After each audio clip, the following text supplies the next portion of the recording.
type of gilu of that is the revelation of Moshe Rabbeinu. That's the level of Atzilus. There's the level of all the other Nevi'im that were no Pai. The difference between Aspaklaria and Me'ira versus Aspaklaria She'enim Me'ira, luminous lens, is a non-luminous lens, is the level of Kai. And this is also the idea of Rosh Chodesh has to do with Zeh. Chodesh Azeh Lochem Rosh Chodashim.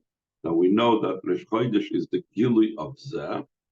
Started explaining that Rosh Chodesh, there's the level of the Yichud Sira V'Shimsh. There's the joining of the level of the sun with the level of the moon. These two levels join together. It goes on the level of Zah and Malchus, etc. And when these two levels are joined together, so then you have the Gilui Oir of the Zeh as Rosh Chodesh is about.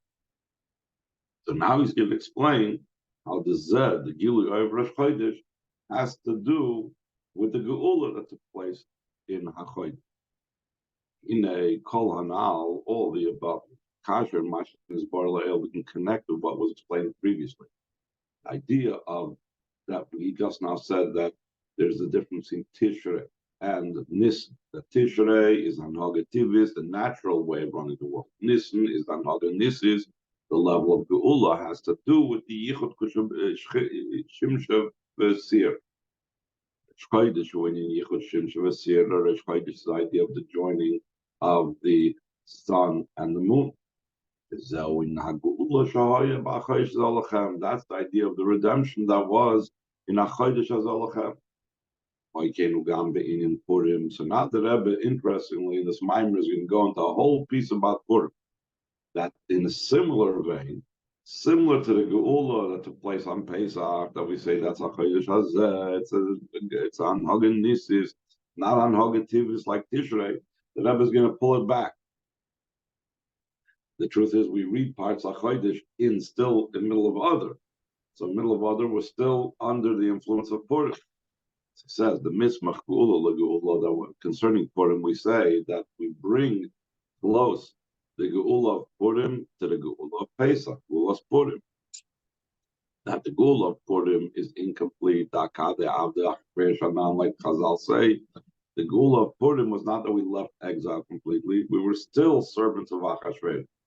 Well, that Geula is brought close to the Geula's Pesach, to the Geula of Pesach. So we have that connection of these two Geulas, one with the other.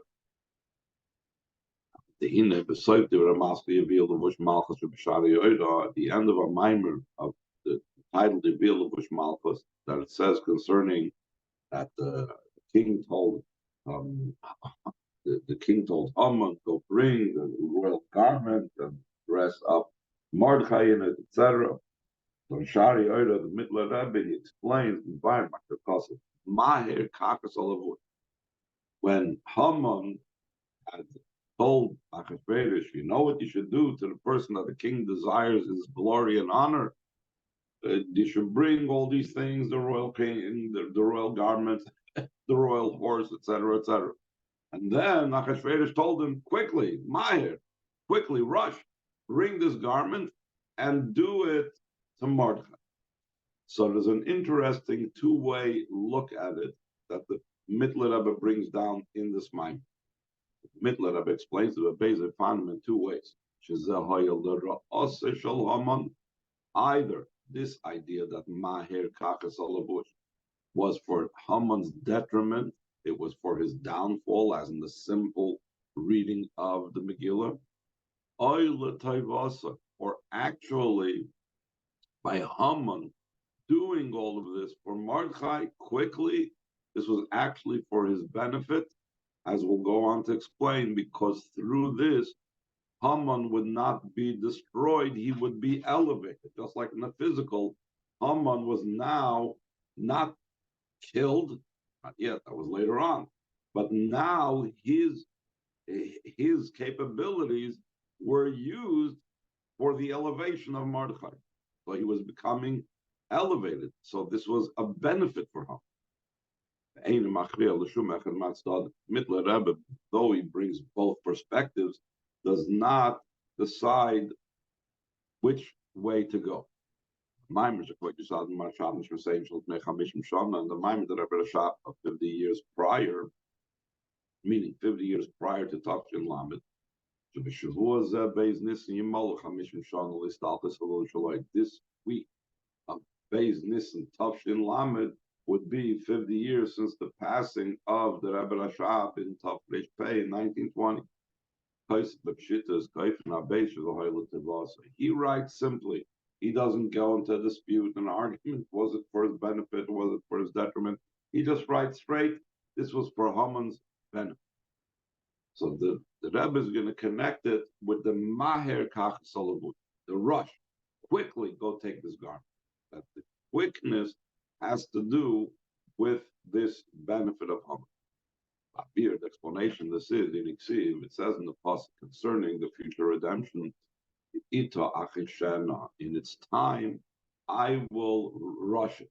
So it seems to be contradictory. Either the Geula is going to come in its time or it's going to be rushed. Chazal said, Zachut the Yidna meritorious, and then Achishena, I will rush the Geula.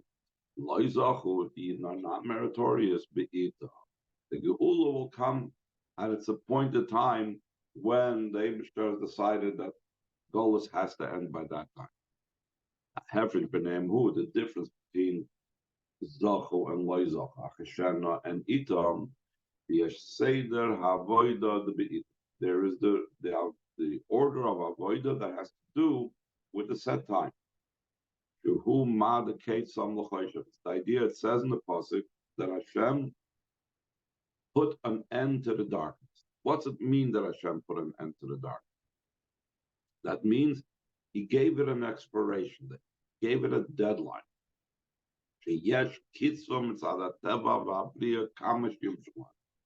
There is a set amount how much klippus darkness will receive, the way it's built into nature, the way it's built into creation.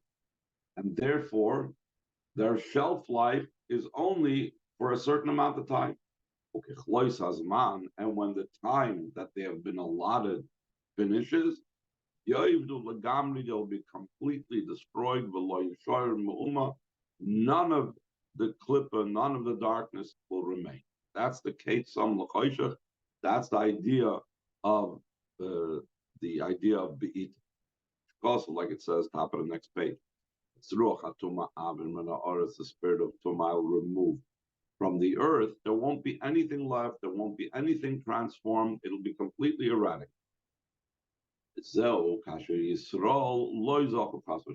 When is it Be'ita? So Chazal say, when the Yidden are not meritorious.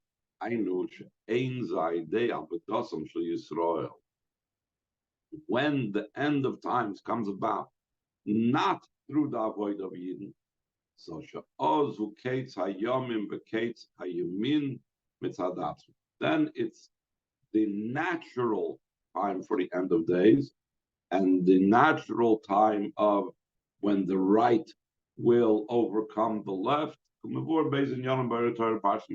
it's explained both concepts of Ketz Hayomim versus Ketz Hayamin in Torah Parshas Miketz. That is one option. That's the option of Be'ita.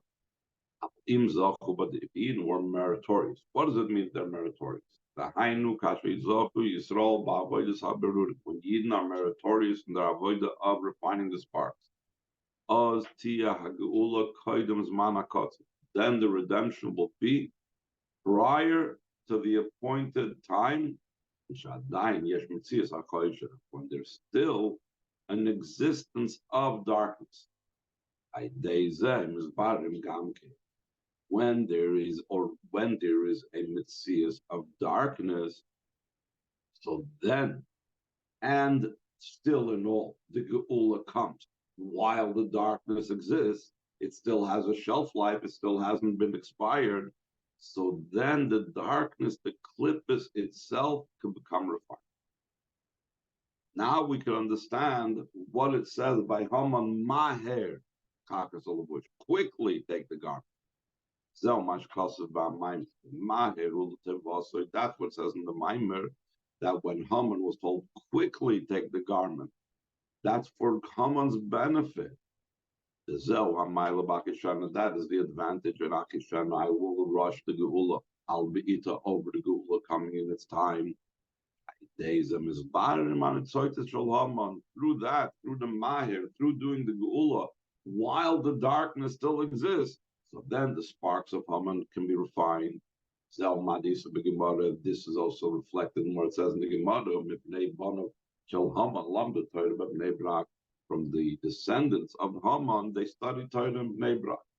How was that possible? How was Haman refined to such a degree, where his descendants would have studied Torah in Bnei Brak?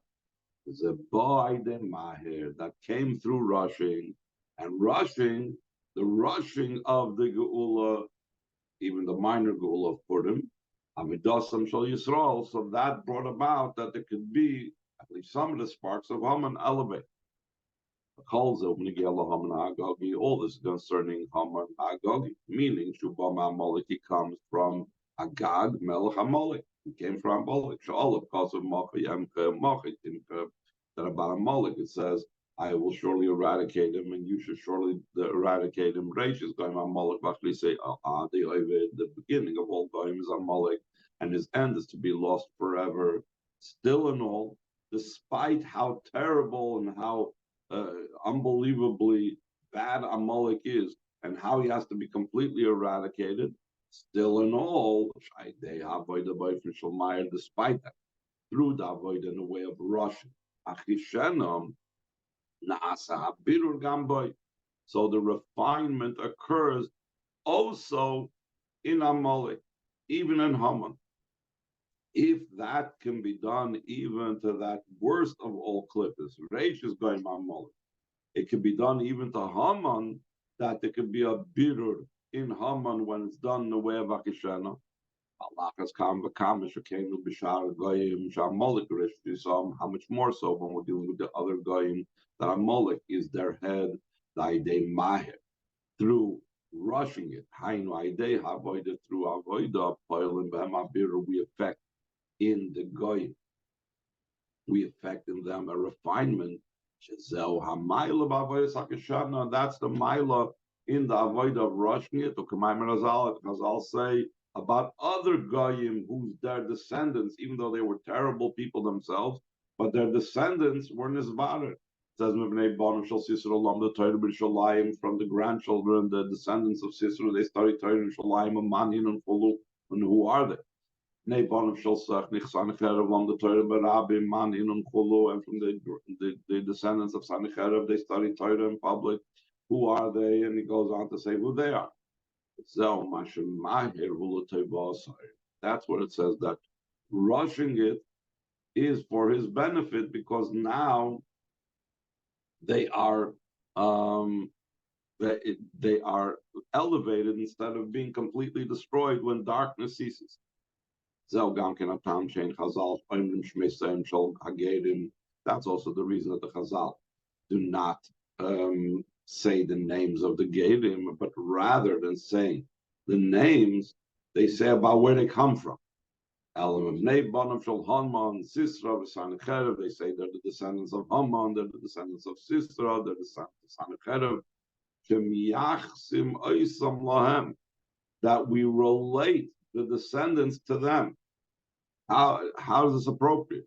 We're not supposed to remind a Geir about his previous incarnation. You're not supposed to remind him what he was called previously and so on.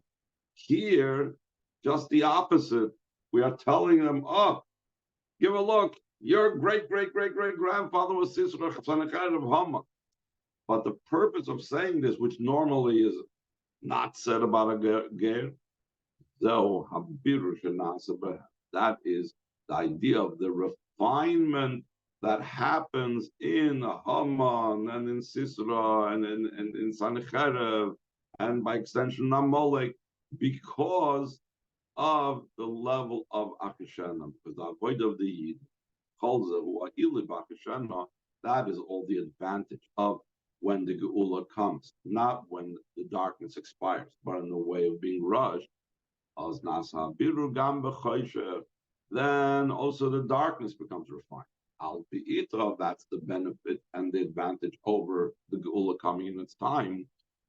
Like it's explained in a different place. Shazel Mashakasa Reish is going Mamolek say Adi Ovid says the beginning of Goyim is Amalek and his end is Ade Ovid. He's explaining Ade from the word up till being destroyed. Ad veloyad b'chlal, because I always talks about when it says ad until.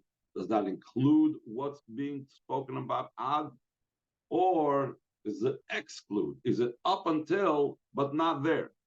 So when it says ad de'ovid, up until destruction, but it stops right before the destruction. Why? Because it's akishana. Because because refinement that happens in Amalek, that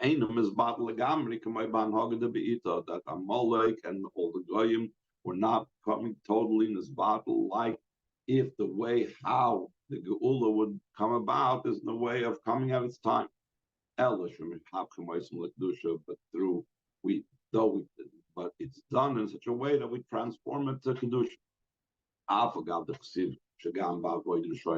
Though it says that when the Rishoyim are lost, that's when it is sung. In other words, they don't have to be transformed.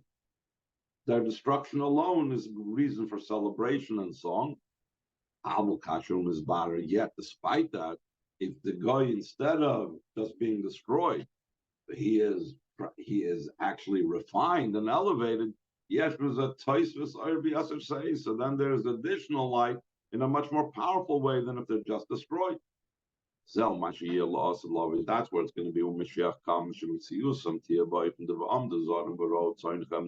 That their existence will be in such a way that foreigners will arise and they will take your sheep out to graze, meaning that the goyim will take care of the yidden.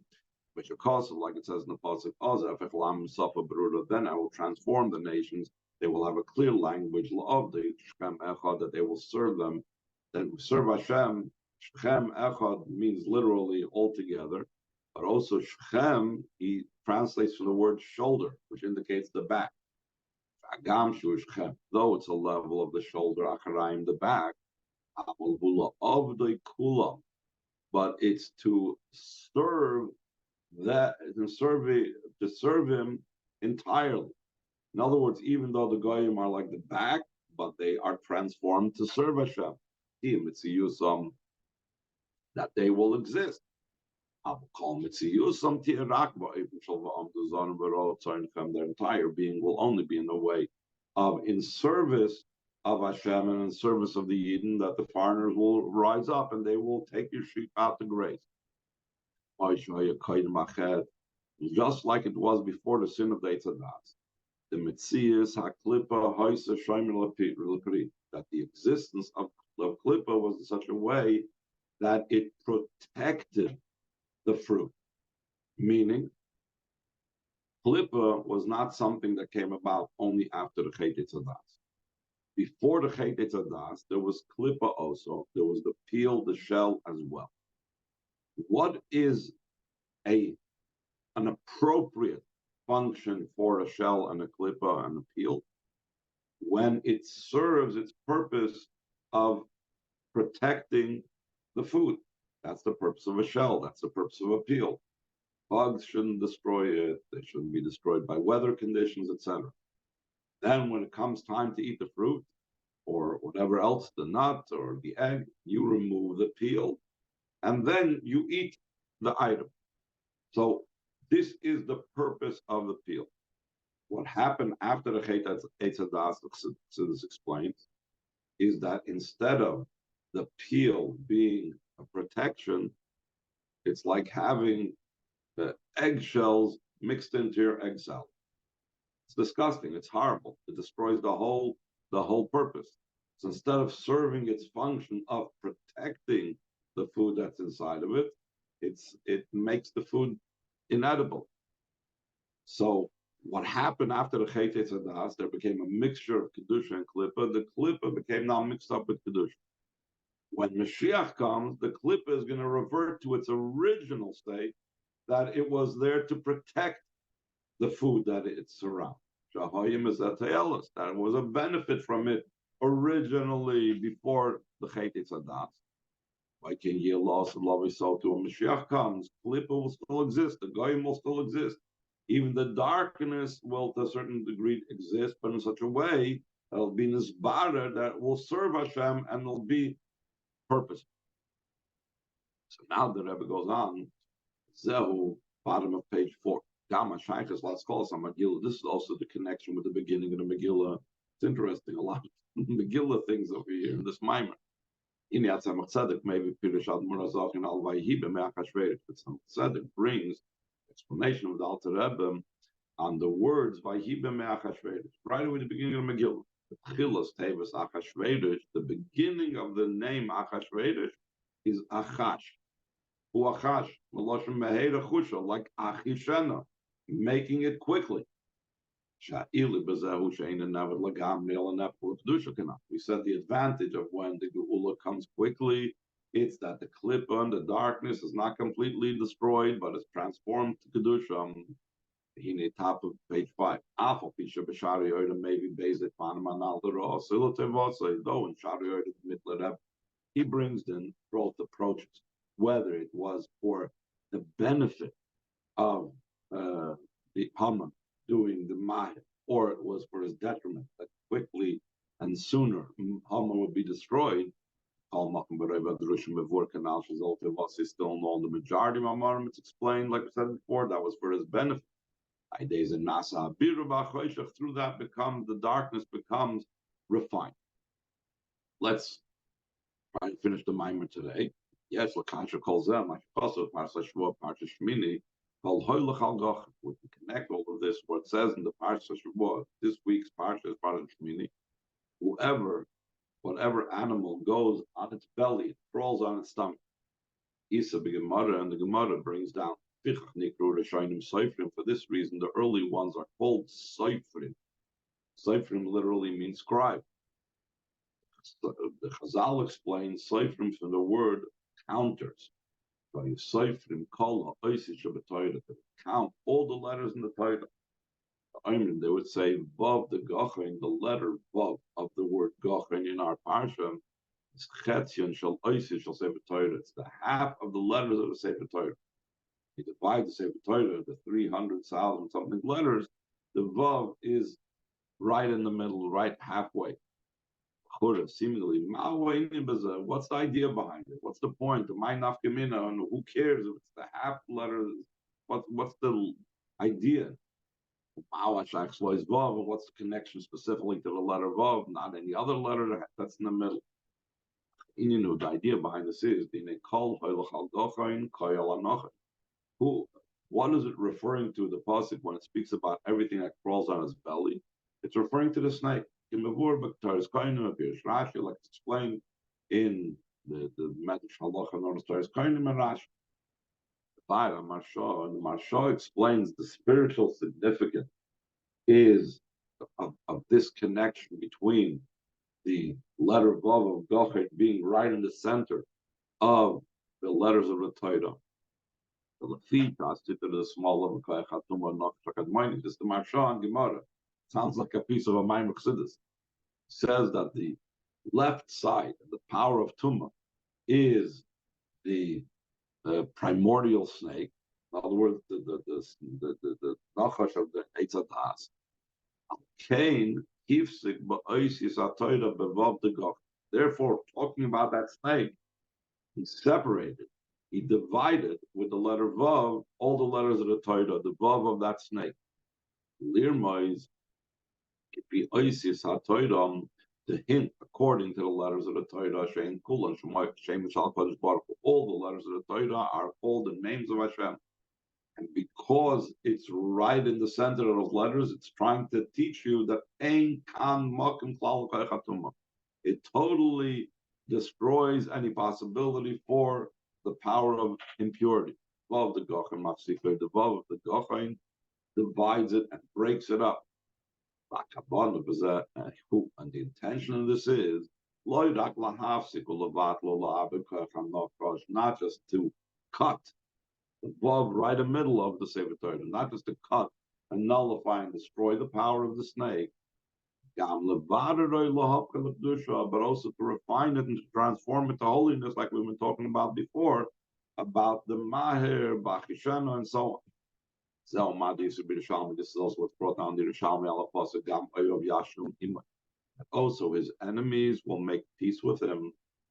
So the Rishalmi says, what enemies are we referring to? The Yerushalmi is referring to the Nachash, the fact that the snake is the person's enemies. It says that after the Chet Eitz Hadas, Hashem said to the Nachash, I will place an enmity between you and between man. So the snake is called the enemy of the person. So Gam Oivav Yashlim Imoy, the Yerushalmi says in the Gam Hu Yashlim Itoy. Also the snake will make peace with man, and instead of being a snake, Benas and Nachash Kedusha becomes the snake of holiness. And everything in Klippa there is the corresponding level in holiness. And we see it in where the snake has healing powers. So Gamash Kasavahibit on the Chashan of this is also where it says Yidden were dying out in the desert. And Moshe Rabbeinu placed this copper or brass snake on a pole, and who looked on it, they became healed. What's the significance of it? So the Chazal explained the Hainu station is stocking klapa ma'ilo lanochav the klipa the kedusha through looking upwards to the snake, the serpent of kedusha. Two shoyrish anochav the klipa. That's the root of the snake of klipa. So instead of dying from the snakes that were attacking them in the midbar, they were healed. In the Aideza Nasa Vihibit on the Chashan of Bakoy, through that came about that they looked at the copper snake and they lived. Bitter Nachash the Klippa, they were refining the snake of Klippa. The Hainu Shanasa Shalom bin Nachash the Klushim and Nachash the Klippa. Through that became peace between the holy snake and the snake of Klippa. In Zayah Begili Bebias and Shifted came. This will be revealed also in the coming of Mashiach that he is also called the Nachash of Kedusha, because if you look at the numerical equivalent, snake is 358 and the word Mashiach is 358. So he is the Nachash of the level of Kedusha. That Mashiach will accomplish that the snake will become peaceful because it will become transformed to the snake of Kedusha. And that's what it says, whoever goes on its stomach, explains this Chazal. Vav the Gochin Chetzin Shalosh Sefer Torah, that the Vav of the letter Gochin is the half of the letters of Sefer Torah. The Beis Chatzoya Sefer Torah that Tzemach Tzedek explains have Chesed Gvura. There is two halves of Sefer Torah. One half is kindness, the other half is severity. Above Nabasi the Gochin, the large Vav of the letter Gochin, Medram is all spirits of the Teferes. Shoyla the Keser hints at the spirit of the Teferes that's in between and joins Chesed and Gvura, and we know that it reaches all the way to Teferes, reaches beyond Seder Shtalshlos to Keser. Which costs Bezoyer al Pasuk in the Satim Liyos Emes Dois Vav. Like it says in the Zohar on the Pasuk, you shall give me a letter of truth. That's a letter of Vav, because it's Mavriach Minakotz Alakotz. It's considered truth. Because it goes from the highest level to the lowest level, it doesn't change like truth is unchanged. Therefore, since it connects all the way with Keser, therefore Tiferes and the Vav has the capability to connect the two halves of Sefer Torah of Chesed and Gvura. How you do a being Chatzois Laila, similar to what's known concerning midnight. Mechaber Beis Chatzois Laila, that it joins the two halves of the night, which are also about Gvura and Chesed. Chatzi Laila Rishon Yenekes Madin. The first half of the night nurses from Midas Adin, V'chatzi Laila Sheni Yenekes Machesed, and the second half of the night nurses from Chesed. The Chatzois Mechaber, in the moment of midnight, joins the two parts of the night because it's higher than them. Therefore, the Vav of Gochin has to be upright and tall and big. Because the power that joins the two opposites in Torah, concerning the Torah, it says, behold, my words are like fire. Alongside with the Torah being fire, the Torah specifically given down here, to those that descended to Mitzrayim, and there's the Yitzhahara amongst. The Horm is the Horm is, or Hormin, so it should not be like the mistake of the heretic that said that the God is divided into two parts. His higher part is the light, the lower part is darkness. So it should be able to be peace between the upper court and the lower court. Ruchnis, spiritual and physical, and Neshama, soul and body. There shouldn't be the division. The heavens are for the divine, and the earth is for man. So Torah accomplishes the healing of and joining of that division. It joins opposites. So that's the letter Vav that goes from the highest level to the lowest. Because all of this happens by separating and dividing the power of the snake. That also down here below, the matter should be like they are above. In such a manner that the snake itself becomes transformed. That's the joining of the sun and the moon that we were talking about before. This month is the head of months. It's the first for you for the months of the year. We draw down this zeh of Rish Kodesh, the joining of higher to say the Rish Talshus, like the Vav does. We bring it down the entire year. Also, in matters of the world, we felt the level of Nisan that's beyond the world canal, the Zoe and Zed. That's the idea of Zed, that it appears. It's something you can point at and be revealed. That's like it was in the days going out of the land of Mitzrayim. When I came to your land in Floyd, I didn't came to so to it'll be, I'll show you wonders from the Mashiach. Will come and will redeem us and lead us standing upright to our land.